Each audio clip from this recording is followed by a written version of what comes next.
देवोत्तमा देवता सार्वभौम अखिलांडकोटि ब्रह्मांडनायक विजय आराधनमध्ये नादस्वरमूलेन विलहरिनागप्रिया विलहरिनागम् अवतारय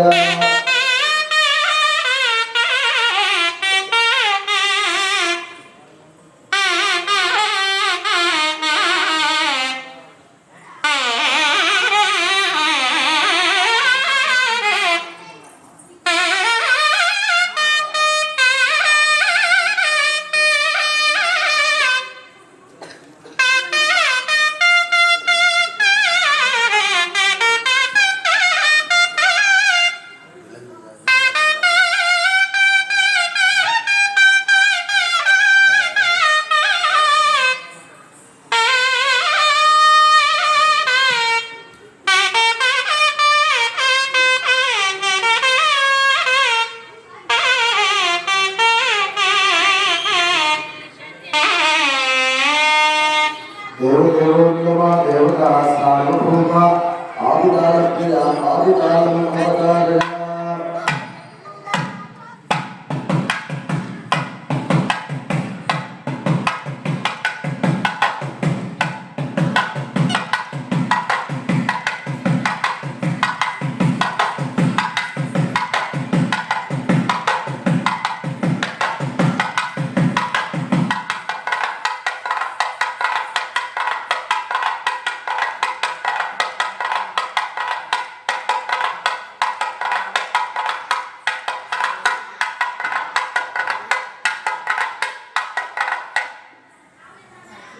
सर्वत्र गोविंदनाम संकीर्तनम गोविंदा गोविंदा इति மூணாவது நாள் பிரம்மோற்சவ மூணாவது நாள் நமக்கு நடந்துகிட்டு சுவாமி சிம்மாவாகனத்து மேலே யோக நரசிம்மரா அலங்காரத்தோடு தரிசனம் கொடுக்கிறார் சுவாமி. யோக நரசிம்மர் ஒவ்வொரு வாகனத்துக்கும் சுவாமி ஒவ்வொரு அவதாரமாக வந்து அவதார காரணத்துக்கு எதற்காக வந்தாரோ அத்தனை விஷயத்தையும் பக்தர்களுக்கு கொடுக்கிறார் அப்படிங்கிறதுனால இந்த உற்சவத்துக்கு பேரு பிரம்மோற்சவம் அப்படின்னு பேரு. இன்னைக்கு காலையில திருமலை திருப்பதியில இதே மாதிரி சிம்மவாகனத்தை சுவாமி தரிசனம் கொடுத்தார். இப்போ நம்ம சன்னதியில அதே மாதிரி கொடுக்கிறார். நரசிம்மருக்கு க்ஷிப்ர பிரசாதக மூர்த்தின்னு பேர்.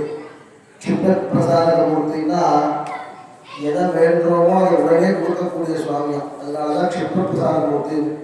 உதாரணத்துக்கு பிரகலாதன் வந்து அரண்மனையில 1000 தூணுக்கு மேல இருந்தது. இந்த 1000 தூண்ல இந்த ஒரு தூணை காமிச்சு நான் சொல்ற இடத்துல உங்க சுவாமி இருப்பாரான்னு பிரகலாதனை பார்த்து இரண்டகசிபு கேட்கிறான். அப்போ இரண்டகசிபுல பிரகலாதன் நீ எங்க காமிச்சாலும் இருக்கான்னு சொன்னான்.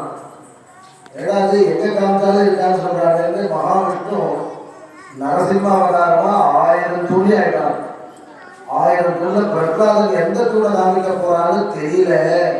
அதனால 1000 தூணா போயிடுவான். அவன் சொன்ன உடனே மறுநொடி வெளில வரணும்னு வெயிட் பண்ணான். அது மாதிரியான மூர்த்தி சுகப்பிரசாதக மூர்த்தியிலே பேர். சத்தியஜான சுகஸ்வரூபம் அமல க்ஷீராப்தி மத்தியஸ்திதம். சத்தியமா பக்தர்களுடைய வாக்கு சத்தியம் பண்றதுக்காக ஒரு அவதாரம் எடுத்தாரா மகாவிஷ்ணு. அதுதான் நரசிம்மமூர்த்தின்னு ஒரு இரண்டு வரம் வாங்கியிருக்கான். காலையில எனக்கு மரணம் வரக்கூடாது, இரவுல மரணம் வரக்கூடாது, அரண்மனைக்கு வெளியே வரக்கூடாது, அரண்மனைக்கு உள்ள வரக்கூடாது, மனிதர்களால் வரக்கூடாது, அசுரர்களால் வரக்கூடாது, தேவர்களால் வரக்கூடாது, உயிருள்ள ஜீவனால் வரக்கூடாது, உயிர் இல்லாத ஜீவன்களால் வரக்கூடாது. இப்படிலாம் வரம் வாங்கியிருக்கான். ரொம்ப யோசனை பண்ணி மரணமே வரக்கூடாதுன்னு சதுர்முகனான பிரம்மாண்ட வாங்கினான். ஆனா அதர்மம்னு ஒன்று இருந்ததுன்னா அது நியாயம் இல்லாட்டி பகவான் அதை என்றைக்குமே அலோவ் பண்றதே கிடையாது. அவர் வந்து அது அதர்மமா இருந்தா அதை எப்படியாவது சரி பண்ணி அந்த தர்மத்தை கற்றுக் கொடுப்பாராம். அப்போ ஏன் இரண்டகசிபு அவ்வளோ நாள் விட்டார் அப்படின்னா அவனும் தன் குழந்தைதானே கொஞ்ச நாள் அவனை விட்டு பார்ப்பான். அவனுக்கு நியாய குணம் வருதா இல்லையான்னு பார்த்தான். ஏற்பட்ட மூர்த்தி. அதாவது இந்த காஞ்சிபுரத்தில் ஆதிசங்கரர் இருக்காரு. இந்த ஆதிசங்கரருடைய சரீரம் வாட்டி கூடு விட்டு கொடுப்பாருன்னு அந்த சமயத்தில் அவர் சரீரத்தை எரிச்சிட்டான். எரிச்சவங்க அவர் சீரர்கள் எல்லாம் போய் சொன்னான், இது மாதிரி இந்த சரீரத்தை எரிச்சுட்டாங்கன்னா எரிச்சதுனால எங்களால் காப்பாற்ற முடியலன்னு போய் சொல்கிறான்.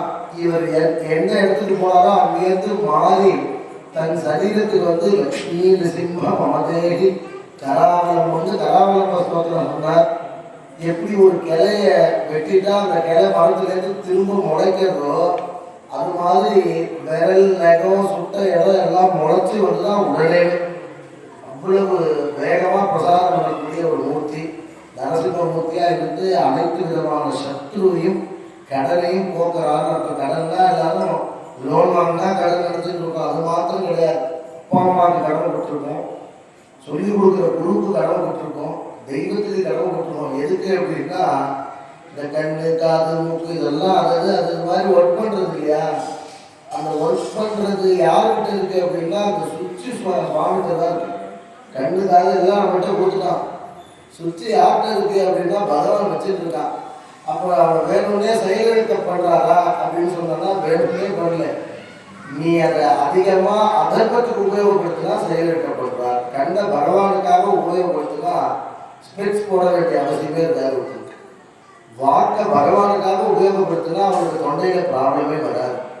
இத்தனை சக்தியும் கொடுத்தது அவர் தானே. கை காலு எல்லாம் நம்ம நினைக்கணும் அசைக்கணும்னு நினைச்சா அசையுது. இது அசையிறது எப்படின்னு ஒருத்தரை கண்டுபிடிச்சி சொல்ல பார்ப்போம். அசையலைன்னா அசையலைன்னு வேணா சொல்லலாம், கண்ணு ஒர்க் பண்ணலைன்னு வேணா சொல்லலாம். அதை திருப்பி ஒர்க் பண்ண வைக்கிறதுக்கு என்ன எல்லாரும் என்ன சொல்றா? எல்லாமே எனக்கு மேலே ஒருத்தர் இருக்காங்க. எல்லாருமே என்ன காரணம் அப்படின்னா இவற்று நம்மளுடைய சுற்றி இதெல்லாம் இவற்று அத்தனை விஷயமும் பகவான் கொடுக்குறான்னு அர்த்தம். அது மாதிரி கடன் மட்டும் இருக்கும் இல்லையா? அந்த கடனெல்லாம் நாம் தர்ம வழியில பண்ணணும்னு பண்ணுவாங்க. அந்த கடனெல்லாம் தீர்க்கணுங்கிறதுக்காக தான் நாம் பண்ணுற ட்ராவல் தான் 100 வயசு பகவான் நம்ம கொடுத்துருக்காங்க. இந்த 100 வயசுல ஆகார நியமம் அப்படிலாம் இருக்கணும் அப்படின்னு சொல்கிறான். அதே மாதிரி சத்ரு அப்படின்னா என்ன? மனுஷன் நம்ம சொன்னதை கேட்கல அப்படின்னா அது ஒரு சத்ரு. சரீரம் நம்ம சொன்னதை கேட்கலன்னா அது ஒரு சத்ருங்கிறான். காலையில் 6 மணிக்கு எழுந்துக்கணும்னு தோன்றது, எழுந்துக்கும் போது இன்னொரு 1 மணி நேரம் படுத்துக்கணும்னு தோன்றது இல்லை, அது ஒரு சத்ருங்கிறான். அதை அலோவ் பண்ணாதுங்கிறான். அது அப்படி இருந்தால் என்ன ஆகும்? சன்ரைஸுக்கு அப்புறம் யார் ஒருத்தர் எழுந்துக்கிறானோ அவனுக்கு சீக்கிரமாக ஆரோக்கிய குறைவு வருது அப்படின்னு ஆயுர்வேதங்கள்லாம் சொல்லுது. இன்னைக்கு 99% எல்லாருமே அப்படிதான் எழுந்துக்கணும். ஏன் அப்படின்னா அதனால தான் ஒருத்தர் தவறாமல் தீபாவளி பொங்கல் மாதிரி ஹாஸ்பிட்டலுக்கு போயிட்டு வரும். இது ஏன் அப்படின்னா இது நாம் சொன்னப்பட்ட விஷயத்தை நாம் பாதுகாக்கவே இல்லைங்கிறது தான் விஷயம். சூரிய உதயத்துக்கு முன்னாடி எழுந்து சுவாமியை தரிசனம் பண்ணி நடந்து போய் தரிசனம் பண்ணி சாப்பிட்டவங்களாம் இருக்கா நம்ம ஊரில். அப்படி நடந்து போய் தரிசனம் பண்ணுறதுனால தான் யாருக்குமே சுகர் கம்ப்ளைண்ட் வந்ததே கிடையாது. அது யாரையுமே இதுக்கு முன்னாடி டாக்டர்லாம் கொஞ்சமாவது நடணும்னு சொன்னதில்லை. இப்போ ஒவ்வொரு தெருவு ஜிம் வச்சுருக்கான். என்னென்னமோ இரும்புல பண்ணி அதை இழுக்கிறது தூக்குறது இப்படிலாம் பண்ணிட்டு இருக்கான். அவன் குடும்ப வேலையை பண்ணாலே பெரிய எக்ஸசைஸ். தனியாக ஒன்றும் பண்ணவே வேண்டிய அவசியம் இல்லை. அதுக்கெல்லாம் வாஷிங் மிஷினும் கிரைண்டரும் வச்சுட்டு இப்போ அதுக்காக அதை வச்சது போறதுக்காக எல்லாரும் ஜிம்முக்கு போயிட்டு இருக்காங்க.